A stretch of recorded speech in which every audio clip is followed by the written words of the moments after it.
19 साल की दुल्हन। आयशा का चेहरा चादर से गेओनिगत में छुपा हुआ था और वो बुरी तरह से सिसकियों से रो रही थी, लेकिन इस वक्त 19 साला लड़की पर किसी को भी रहम नहीं आ रहा था। वो पूरी की पूरी कपकपा रही थी। जब मौलाना साहिब ने इसे तीसरी बार पूछा, आयशा बिन्त रहमान अहमद किया तैमूर खान सिक्का राइज अलवक्त हक महर 5000 में निकाह कबूल है।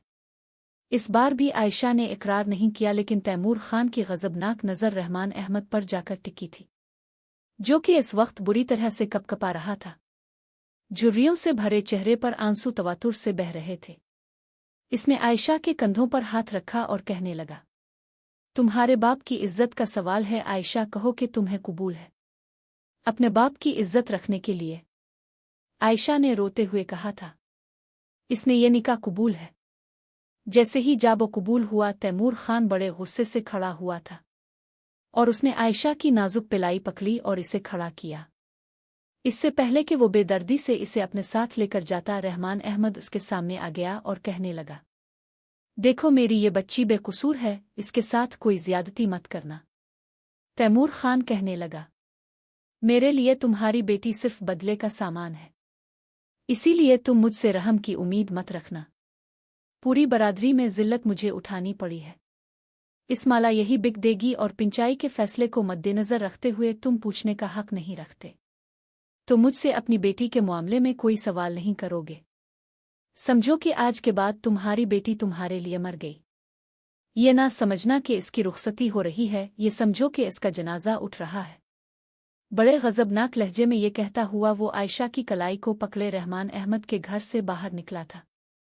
अपनी जीप का दरवाज़ा खोला और आयशा को धकेलने के अंदाज में गाड़ी में बिठाया और दूसरी जानिब से खुद बैठ गया। जीप की पिछली नशिस्तों पर उसकी गार्ड्स बंदूकें ताने खड़े थे। कुछ ही देर में गाड़ी स्टार्ट हुई और धुआं उड़ाती हुई बड़ी तेज स्पीड में हवेली की जानिब बढ़ रही थी। क्या कुछ नहीं सोचा था तैमूर खान ने। अपना कमरा इसने गुलाब के फूलों से सजा रखा था, क्योंकि मनचाही लड़की को अपनी बीवी बनाकर लाना चाहता था। आज की रात इसने बेसब्री से इंतजार किया था, लेकिन ये नहीं पता था कि ऐन निकाह के मौके पर उसके साथ ऐसा भी हो सकता है। कोई लड़की उसके साथ इस तरह का मजाक भी कर सकती है। तैमूर खान के सामने कोई माइक उलल आंखों में आंखें डालकर बात नहीं कर सकता था। पूरा गांव तैमूर खान के गुस्से के सामने कांपने लगता था और उसकी एक धावदार आवाज पर गांव वालों के दिल दहुल कर रह जाते थे। और एक मामूली सी लड़की जिसे इसने अपनी इज्जत बनाने के बारे में सोचा था, वो इसके मुंह पर जिल्लत का तमाचा मार कर जा चुकी थी। लेकिन वो कोई मामूली इंसान नहीं था जो एक लड़की के टकराए जाने पर अपनी बर्दाश्त करता और खाली हाथ लूटता। आयशा की सिसकियां इस वक्त इसे जहर लग रही थीं। वो कहने लगा, चुप हो जाओ लड़की, क्या समझते थे तुम लोग कि तुम्हारी बहन अगर भाग जाएगी तो तैमूर खान खाली हाथ लूट आएगा, पूरी बरादरी के सामने अपनी नाक कटवाएगा। देख लो, मैं दुल्हन लेने तुम्हारे घर आया था और दुल्हन लेकर ही लूटा हूं। तैमूर खान को कोई शिकस्त नहीं दे सकता। और ये भी मत भूलना कि तुम्हारी इस बहन को मैं छोड़ दूंगा। इसका ऐसा इबरतनाक अंजाम करूंगा कि गांव की कोई भी लड़की दोबारा से भागने की हिम्मत नहीं करेगी। भागने के नाम पर तुम्हारी बहन का अंजाम सोचकर ही कांपेगी। इस वक्त आयशा की हालत ऐसी थी कि काटो तो लहू ना निकले। वो जब मराहिल से गुजर रही थी, चाहती थी कि अपनी सिसकियों को रोक ले, अपने बहते आंसुओं को यहीं थमने पर मजबूर कर दे, लेकिन बेइख्तियार थे। कुछ घंटे पहले इसने सोचा भी नहीं था कि इस पर इतनी बड़ी क़यामत टूट पड़ेगी। वो बैठी ये सोच रही थी कि इसने गलती कहाँ की थी। वो तो सौम व सलात की पाबंद थी, पर्दा करती थी, कभी किसी गैर अजनबी को नहीं देखा था और यही कोशिश करती आई थी कि कोई इसे भी ना देखे। फिर इतनी बड़ी ज्यादती उसके साथ कैसे हो सकती थी और क्यों हो सकती थी? इसने तो कभी अल्लाह की नाशुक्री नहीं की थी, कभी कोई गुनाह नहीं किया था, बदनज़री भी नहीं की थी। फिर ये जल्लाद शफकत इंसान क्यों इसकी किस्मत का हाकिम बन बैठा था? गाड़ी जैसे हवेली में दाखिल हुई तो हवेली सजी हुई थी। अंदर ढोल की आवाज़ पहुंच रही थी, क्योंकि तैमूर खान के घर की ख्वातीन बारात के साथ नहीं गई थी, क्योंकि उनके घर में ये रिवाज नहीं था। ख्वातीन घर में ही दुल्हन का इंतज़ार करती थीं, वहीं खुशियां मनाई जाती थीं। सिर्फ मर्द ही जाते हैं बारात लेकर और दुल्हन को रुखसत करवा के ले आते हैं। लेकिन जैसे ही जीप बड़ी तेजी से हवेली में दाखिल हुई, एतराफ में खड़े ढोल वालों ने ढोल बजाना शुरू कर दिया। मुलाजमीन ने भंगड़ा डालना शुरू कर दिया। जबकि तैमूर खान की गजबनाक धाड़ पर सब कुछ बंद हो गया था। मौत जैसा सन्नाटा छा गया था। गाड़ी में बैठी गेओनिगत में लिपटी हुई आयशा पूरी की पूरी कांप गई थी। तैमूर खान कहने लगा, बंद करो ये ढोल। मेरी इज्जत का जनाजा निकल गया, मेरे अरमानों का कत्ल हुआ है। कोई खुशियां नहीं मनाई जाएंगी यहाँ पर, कोई फूल नहीं निछावर किए जाएंगे। सुन रहे हो तुम लोग?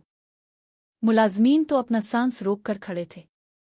यूं तो घर की ख्वातीन कभी भी बैरूनी जानिब जाने की हिम्मत नहीं रखती थीं, लेकिन इस वक्त लांच का दरवाज़ा खुला था। बीजान सर पर सफ़ेद चादर ओढ़े बाहर आई थी ताकि ये पता लगा सके कि आखिर किस्सा क्या हुआ है। घर की बड़ी थी, बुजुर्ग थी, तैमूर खान की दादी थी। बाहर आई तो तैमूर खान को गुस्से से बिफरा हुआ देखा तो मुतफक्किर हुई थी। इससे पहले कि वो इसे कुछ पूछती, बंगले में दूसरी गाड़ियां भी दाखिल होने लगे। तैमूर खान के वालिद ताया और उसके कजिन सब गाड़ियों से नीचे उतरे। किस चीज़ का गुस्सा आया हुआ है? क्या हुआ है? क्या प्यास ने तुम लोगों की इज्जत और एहतराम में कोई कमी छोड़ दी है, या इस फिल्मों ने खाना ठीक से नहीं बनाया? अरे 20 लाख की रकम भिजवाई थी मैंने ताकि बारातियों के इस्तकबाल में कोई कमी ना हो। जैसा पोता था वैसे ही दादी थी, गिरते हुए बोली थी। जब तैमूर खान उनके सामने आकर खड़ा हो गया, एक गहरी सांस ली और कहने लगा, अम्मा जान, इस्तकबाल में कोई कमी नहीं, लेकिन लड़की भाग गई थी। ये सुनना था कि बीजान की रंगत उड़ गई थी। कहने लगी, ऐसे कैसे भाग गई? अरे इसने क्या अपनी मौत को दावत दी है? और अगर लड़की भाग गई तो ये कौन है जीप में बैठी? सब की तरफ इशारा करके पूछा। तैमूर खान कहने लगा, आपको तो पता है ना, तैमूर खान ने इसकी छोटी बहन से निकाह करके ले आया है। ये सुनना था कि बीजान ने अपना हाथ अपने खिले हुए मुंह पर रखा। कहने लगी, ये क्या गजब कर दिया तैमूर ने, मासूम 19 साला लड़की से निकाह करके उगाया। बहरहाल खातून मुलाजमा को बीजान ने आवाज़ लगाई और फौरन उनकी खिदमत में पेश हो गई। बीजान कहने लगी, दुल्हन को अंदर ले आओ। आयशा यूं थी जैसे बेजान मुजस्समा हो चुकी हो। अपने आने वाले वक्त के बारे में सोचकर आयशा की रूह तक कांप रही थी कि पता नहीं उसके साथ क्या सुलूक करेंगे। मुलाजमा के साथ वो कदम उठाती हुई हवेली के अंदर दाखिल हुई, जहां पर घर के तमाम मर्द और ख्वातीन मौजूद थे। अपनी चादर से इसे लांच में लगी तेज रोशनी में सबके चेहरे कुछ धुंधले से नजर आ रहे थे। सब ख्वातीन हैरत की तस्वीर बनी खड़ी थीं।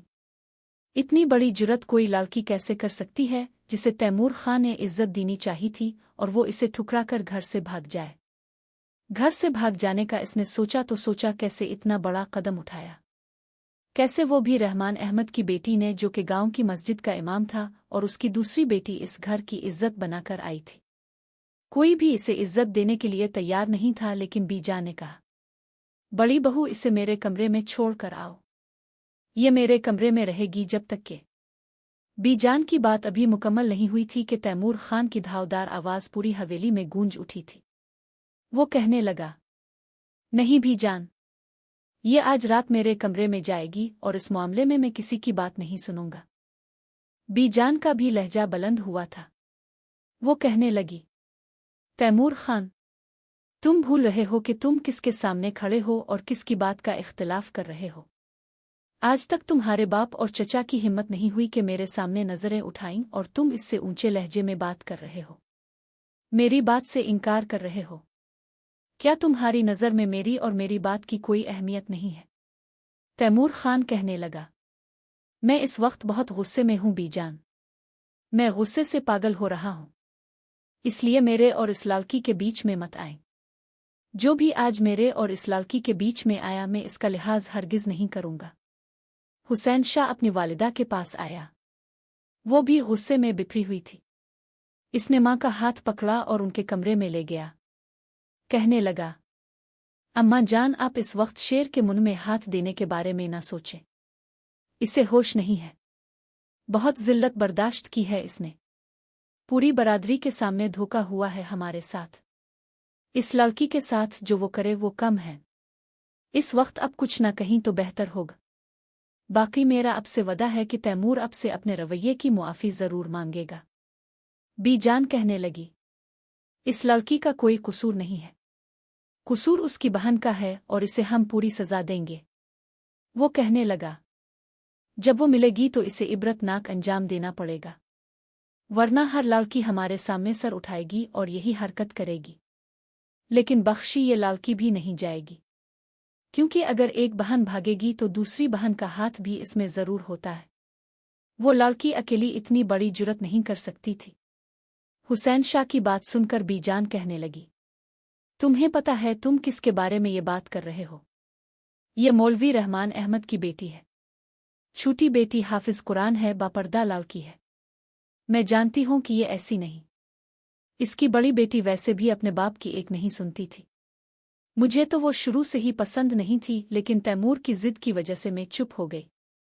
हुसैन शाह कहने लगा, अम्मा जान आप आराम करें, अपना बीपी हाई ना कर लीजिएगा, बाकी हम सब हैं ना, हम संभाल लेंगे। बाहर लांच में खड़ी घूंघट निकाले आयशा की सिसकियां हवेली में सारी ख्वातीन सुन रही थीं।